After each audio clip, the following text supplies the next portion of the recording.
jewe reka nkubwire jewe urumva kubera izo mpamvu jewe kibonere bamumushyigikira yanyibye amafaranga yanyambuye ukwezi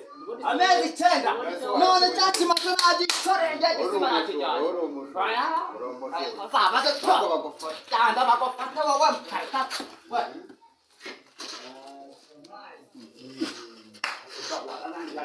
neza mundu uratambuza amana gisima ariko se isimba ubundi Kimonya rero nkanjye Gisimba amateka ye muzi ko Kimonyo ari boss wacu bose bagite aho mukorera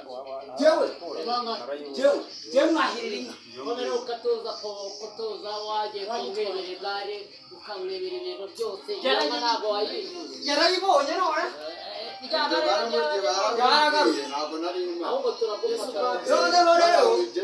Kimonyo ukuntu muzi horera mu mateka Kimonyo ni umuntu ushishikariza abasore niki abashora kugira ngo bareke w'inyanzi bakwiba bihorere ubujura babureke aho mujya mugira ngo mushira ku rutoki mu rwego Kimonyo TV turamukunda mu myaka ye bavuga ngo hari imyaka myinshi ngo yarwaye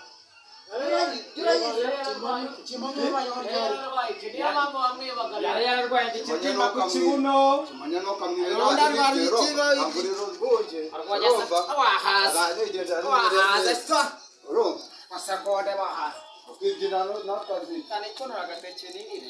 k'inzara yanyishe Gisimba inzara yaramwishe aho kararyoshye